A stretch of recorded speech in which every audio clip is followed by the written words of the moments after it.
Ya baiklah, bismillahirrahmanirrahim. Assalamualaikum warahmatullahi wabarakatuh. Hari ini kita bertemu lagi dalam pembelajaran daring ya, khususnya mata pelajaran seni budaya di kelas 9B dan C. Hari ini kita masuk ke dalam pertemuan ke-10 ya, ini pembelajaran daring pertemuan ke-10. Hari ini kita akan membahas tentang bahan dasar pembentuk musik. Nah, jadi macam-macam bahan dasar pembentuk musik nanti akan kita bahas bersama-sama. Nah, melalui video PowerPoint yang Bapak narasikan untuk kalian. Jadi kita lanjut ya. Jadi pertemuan ini kita membahas tentang bahan dasar pembentuk musik. Yang pertama itu adalah tentang musik itu sendiri dulu. Jadi yang pertama, musik itu tersusun dari unsur-unsur yang membentuk keberadaannya. Kemudian jika dibandingkan dengan manusia hidup, ya kan? Jika dibandingkan dengan manusia yang hidup, maka musik juga memiliki jiwa, jantung, pikiran, dan kerangka. Nah, itu dia ya. Kemudian jiwa musik terdapat pada melodi, ya. Dan jantung dan jantungnya itu adalah ritmenya ya. Kemudian pikirannya adalah harmoni, dan yang terakhir kerangkanya itu ialah bentuk. Nah, itu jadi adalah musik. Jadi musik itu memiliki melodi, kemudian ritme, keharmonisan, dan bentuk dari musik itu sendiri. Lanjut, beberapa komponen pendukung keberadaan musik itu tersusun dari bahan-bahan sebagai pembentuk musik. Di antaranya berikut ini, ada bunyi atau nada, kemudian ada tempo dan dinamik ya, kemudian ada irama, melodi, dan harmoni. Selanjutnya ada syair atau lirik lagu. Nah, itu dia. Kita bahas yang pertama tentang bunyi atau nada. Nah, jadi secara akustik bunyi dihasilkan oleh getaran. Nah, bunyi menyebar ke segala arah, beberapa diantaranya ditangkap oleh telinga, kemudian dikirim ke otak. Nah, otak kemudian menerjemahkan pesan-pesan tersebut sebagai bunyi. Ya. Lanjut, nada memiliki tingkat ketinggian yang berbeda-beda. Kemudian dalam istilah internasionalnya, nada itu disebut dengan pitch. Nah, itu ya. Yang terakhir, penyebutan nada-nada musikal menggunakan 7 abjad pertama. Ada A, B, C, D, E, F, G. Makanya kunci-kunci di musik itu ada yang kunci A, kunci B, kunci C, kunci D, kunci E, kunci F, sampai kunci G. Itu nada dasarnya ya. Jadi mulai dari yang terendah hingga yang tertinggi. Lanjut. Nah, bunyi atau nada ya, tinggi nada berkaitan dengan tinggi rendahnya bunyi atau suara, atau frekuensi bunyi atau suara. Nah, panjang nada berkaitan dengan lamanya nada dibunyikan. Kemudian kekuatan nada berkaitan dengan volume nada. Terkadang keras, sedang, dan ada juga suara yang lembut atau mendayu-dayu ya.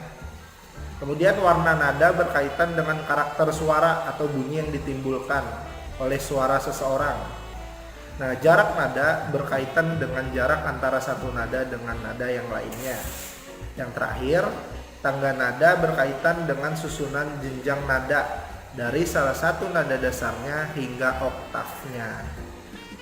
Ya, kita lanjut lagi.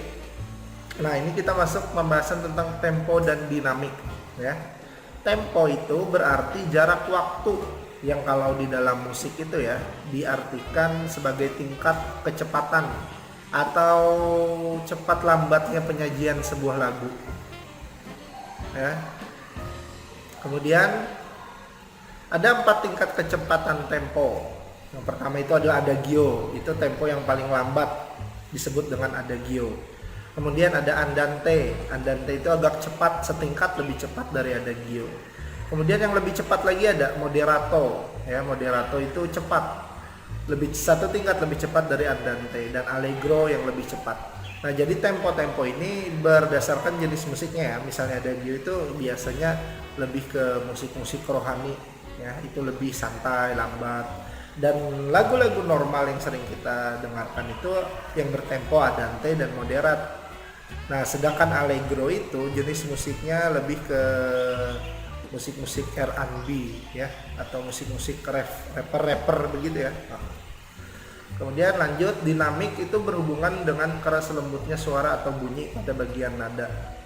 Nah, simbol nadanya itu F atau forte yang berarti kuat atau keras, dan P itu ada piano yang berarti lembut atau lunak. Kemudian lanjut irama, melodi, dan harmoni. Irama itu merupakan unsur mutlak ya dalam seni musik. Tanpa irama bahkan tidak ada musiknya. Kemudian melodi merupakan rentetan nada-nada yang disusun secara teratur dengan ketinggian nada tertentu. Kemudian harmoni itu adalah susunan nada-nada yang disuarakan atau dibunyikan secara bersamaan. Ya. Kemudian nih lanjut kita ke syair atau lirik lagu yang terakhir. Jadi syair atau lirik lagu merupakan simbol bahasa yang digunakan komponis dalam mengekspresikan perasaannya untuk mempermudah pendengar dalam mencerna karya musiknya. Dalam menciptakan sebuah lagu nih ya, kadang komponis itu membuat perulangan syair-syair lagunya. Jadi misalnya dari bait pertama diulang lagi di bait ketiga. Itu gunanya untuk memperoleh keindahan serta nilai rasa dan daya pemahaman yang kuat. Kemudian kita lanjut, itu adalah, nah ini dalam susunannya syair atau lirik lagu itu biasanya berakhiran AAA atau AABB atau ABAB.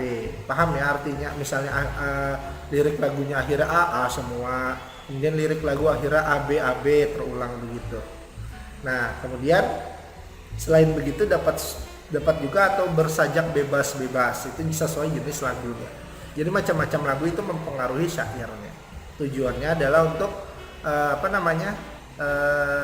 penyampaian dari si pembuat lagu itu. Jadi kalau si pembuat lagu ingin musiknya lebih harmoni, itu maka dia memiliki sajak yang beraturan. Kalau yang tidak beraturannya itu biasa musik-musik rapper gitu ya.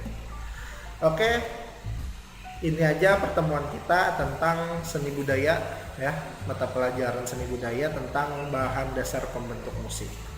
Nah, untuk itu kalian tetap semangat belajar daringnya. Ini kita udah pertemuan 10. Kita udah sempat ulangan harian kemarin, nanti kita akan bertemu di ulangan tengah semester ya. Jadi pelajari semua video-video yang ada.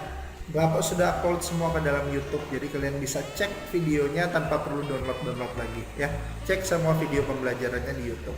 Tapi kalian juga boleh di klik subscribe dan di klik suka. Ya siapa tahu bisa banyak dilihat orang video yang Bapak bikin ya. Sehat selalu untuk kalian. Jangan lupa selalu jaga jarak, keluar rumah memakai masker, dan tetap patuhi protokol pencegahan COVID-19. Semangat terus belajar daringnya. Belajar daring ini dapat dilakukan dimanapun, kapanpun, dan di saat apapun. Oke, terima kasih. Wassalamualaikum warahmatullahi wabarakatuh.